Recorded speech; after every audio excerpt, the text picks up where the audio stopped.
देख रहे हैं प्राइम न्यूज 24 यूपी। चलना होगा। माननीय श्री विवेकानंद पांडे वंदे जी। मातरम, जय भारत। धन्यवाद अधिष्ठाता महोदय कि आपने महामहिम राज्यपाल जी के धन्यवाद प्रस्ताव समय में का ध्यान बोलने रखिएगा। का अवसर दिया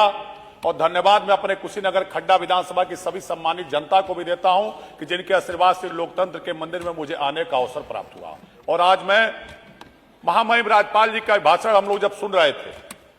ऐसा लग रहा था कि महामहिम राज्यपाल जी के भाषण में उत्तर प्रदेश के यशस्वी और तेजस्वी मुख्यमंत्री जी और हमारे यशस्वी वित्त मंत्री जी के जो सरकार के द्वारा बजट दिया गया और जो सरकार की विकास की गति है, वो देश के यशस्वी प्रधानमंत्री आदरणीय मोदी जी का जो नेतृत्व, जो उनका संकल्प है कि 2047 में भारत को विकसित देश राष्ट्र बनाने के लिए जो सपना उनका है, वो उत्तर प्रदेश तो बहुत जल्दी 2047 के पहले ही जो जिस राह पे चल रहा उत्तर प्रदेश 2017 के बाद विकास पे, वह 47 से पहले ही विकसित उत्तर प्रदेश बनने की ओर अग्रसर बढ़ रहा है। वो क्षेत्र कोई भी हो, किसी भी प्रदेश के विकास के लिए सबसे पहले कनेक्टिविटी का क्षेत्र होना चाहिए। सड़क के मार्ग में देखें, उत्तर प्रदेश के किसी भी जगह से, मैं जिस क्षेत्र से बिलोंग करता हूं, कुशीनगर से मैं राजधानी पहले आने के लिए 8 से 10 घंटा समय लगता था 17 के पहले। आज कुशीनगर से राजधानी अगर आना हो लखनऊ तो 4 घंटा में आप लोग अपने विधानसभा से चलते हैं और चौथे घंटा में लखनऊ पहुंच जाते हैं। गोरखपुर से मात्र 3 घंटा लगता है, वहीं 8 से 9 घंटा लगता था पहले आने के लिए। जिससे ऐसे सुगम रास्ते से लोक निर्माण विभाग द्वारा बेहतर सड़क जो बनाए जा रहे हैं, वो क्षेत्र हम लोग के विधानसभा हो या पूरे जिले में, कुशीनगर जिला हो या बगल का महाराजगंज या देवरिया या गोरखपुर, किसी भी जिले में, हर जिले में बेहतर कनेक्टिविटी देकर, इस कनेक्टिविटी के माध्यम से जो अनेक दूसरे प्रदेशों से जो अपने प्रदेश में इन्वेस्ट करना चाहते हैं, जब सुगम उनको रास्ता मिलता है और सुगम जब सड़क मिलेगा और 24 घंटा में जब 22 घंटा 18 घंटा बिजली उनको मिल रही है और हर गांव में, हर मजरों में बिजली हर समय पे मिल रही है और 24 घंटा में 20 से 22 घंटा बिजली मिल रही है, औद्योगिक क्षेत्र में 24 से 24 घंटा मिल रही है, जिससे उद्योग धंधा भी लगाने के लिए अन्य प्रदेश से, दूसरे देश के लोग उत्तर प्रदेश की ओर देख रहे हैं। या सड़क का हो, बिजली का हो, स्वास्थ्य के क्षेत्र में 75 जिलों में एक एक मेडिकल कॉलेज बना, जिस मेडिकल कॉलेज को जाने के लिए हम लोग को 150-200 किलोमीटर मेडिकल कॉलेज मिलता था,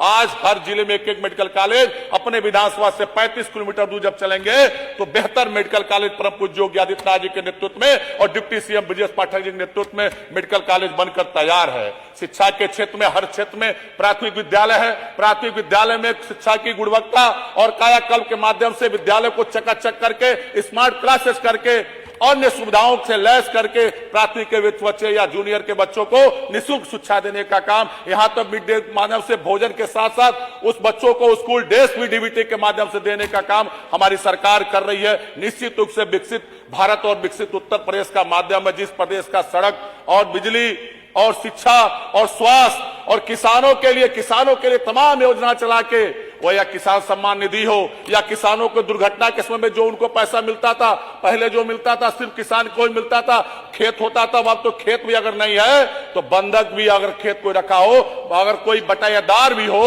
उसको भी किसान दुर्घटना बीमा देकर और 24 घंटा के अंदर किसान दुर्घटना बीमा दिया जा रहा है। किसानों को समय पे गन्ना मूल्य भुगतान, हर तरह से किसानों को समय समय पे खाद, जिस खाद के लिए पहले लाठी और डंडा खाना पड़ता था 2017 के पहले, आज हर किसानों को अपने ही समिति पे, पहले समितियों में पहले खाद आते ही नहीं थे, लेकिन आज 17 के बाद उत्तर प्रदेश के और हम तो 22 के बाद देख रहे हैं, हर समितियों में यूरिया और डीएपी पर्याप्त मात्रा में मिलता है और हम हर गांव में किसी दुकान पे नहीं जाना पड़ता है, अपने समिति के दुकान पे यूरिया और डाई मिल रहा है। किसी भी प्रदेश के विकास के लिए ये सब मंत्र हैं और ये सब कार्य परम पूज्य योगी आदित्यनाथ जी महाराज नेतृत्व की सरकार की देन है, उनके सभी मंत्रियों के सहयोग का देन है। वो नगर हो, नगर पंचायत और नगर पालिकाओं में देखिए, मैं जिस मेरे अंदर 2 नगर पंचायत हमारे विधानसभा क्षेत्र में है, उस नगर पंचायत में पहले कोई बजट ही नहीं आता था, लेकिन 2017 के बाद और 2022 के बाद मैं धन्यवाद देना चाहता हूं नगर विकास मंत्री ए के शर्मा जी को। स्विंग जिस नगर पंचायत से मैं रहता हूं, उस नगर पंचायत में वो जल निकासी के लिए हो या सड़क हो,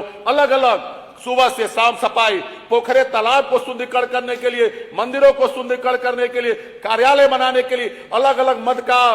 गठन किया गया है और हर मद में पर्याप्त धन दिया जा रहा है। निश्चित रूप से जो विकसित भारत संकल्प जो है 2047, ये सब उससे पूरा दिख रहा है। क्षेत्र कोई भी हो, मैंने कहा कि हर क्षेत्रों में काम हो रहा है। कहीं लॉ एंड ऑर्डर की कहीं समस्या नहीं है। मैं जिस क्षेत्र से बिलोंग करता था उस क्षेत्र में पहले लोग रात को 10 बजे के बाद कोई चलता नहीं था। नारायणी नदी के गोद में बसा मेरा विधानसभा, बिहार और नेपाल का बॉर्डर, जहां रात में लोग चलना पसंद नहीं करते थे। आज खड्डा रेलवे स्टेशन पर अगर 12 बजे भी हमारी बहन बेटी अगर उतरती है तो अपने घर में रात को जाती है, कोई माई कलाल उसको आग दिखाने वाला नहीं मिलता है। ये योगी जी की कानून का राज है। जो हमारी एक बहन बता रही थी कि जो पहले 112 मिनट में जाता था 5 मिनट में जा रहा है, यही योगी जी की कानून व्यवस्था है। मैं माननीय योगी आदित्यनाथ जी, परम पूज्य योगी आदित्यनाथ जी महाराज, हमारे विधानसभा में एक बड़ा पुल था, 716 करोड़ से ऊपर का पुल है, उसकी वित्तीय स्वीकृति मिल गई है। बहुत जल्द परम पूज्य योगी आदित्यनाथ जी के माध्यम के द्वारा उसका शिलान्यास होगा और पुल बन के ब्रिज तैयार होगा। हमारे क्षेत्र में विकास काम बहुत हुआ है, कुछ जो शेष रह गया आपके माध्यम से मैं बताना चाहता हूं कि छितौनी हमारा PSC है, उसको सामुदायिक स्वास्थ्य केंद्र का दर्जा देकर छितौनी नगर पंचायत और बिहार का बॉर्डर है, उसको बड़ा एक हॉस्पिटल बनाया जाए। और छितौनी में बंद पड़े चीनी मिल जो पूर्व के सरकार के द्वारा बेच दिया गया है, उस चीनी मिल को जल्द से जल्द उसकी या तो वहां चीनी मिल लगाया जाए या कोई और एक उद्योग धंधा लगा के हमारे क्षेत्र के विकास में और रोजगार के सृजन हो, मैं आपके माध्यम से मांग करना चाहता हूं। और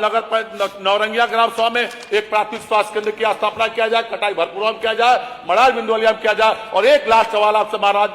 माननीय चाचा महोदय आपके माध्यम से, भारत सरकार एनएचआई के माध्यम आपके माध्यम से मैं सूचना बनवा चाहता हूं, एक बिहार और कुछ यूपी को जोड़ने के लिए बेलवनिया का एक पुल बन रहा था और सड़क बन रही थी, जो इस बीच कुछ को सूचना मिली रुकी हुई। आपके माध्यम से मैं मांग करना चाहता हूं कि हमारे बेलवनिया से जो बगहा को जोड़ने वाला ब्रिज है, पुल है, वो हमारे बेलवनिया में बने, जिससे यूपी बिहार का रिश्ता और अच्छा हो। आज के अवसर पर पुनः महामहिम राज्यपाल महोदया के जो अभिभाषण है उसका समर्थन करते हुए, आदरणीय नीलकंठ तिवारी जी के प्रस्ताव पे समर्थन करते हुए और पुनः सबका साथ सबका विकास सबका विश्वास का जो नारा देश के यशस्वी प्रधानमंत्री और हमारे मोदी जी और उत्तर प्रदेश यशस्वी मुख्यमंत्री परम पूज्य योगी आदित्यनाथ जी द्वारा विवेकानंद जी बैठिए कृपया प्लीज बैठिए। जय हिंद जय भारत। खड्डा विधायक ने विधानसभा में उठाई क्षेत्र की आवाज,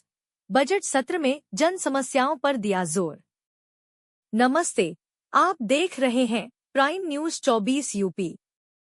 लखनऊ कुशीनगर विधान भवन लखनऊ में आयोजित बजट सत्र 2026 से 27 के चौथे दिन खड्डा 329 विधायक ने सदन की कार्यवाही में सक्रिय हिस्सा लिया। उन्होंने मजबूती के साथ अपने विधानसभा क्षेत्र की जन समस्याओं को सदन के पटल पर रखा और शासन से उनके त्वरित समाधान की मांग की।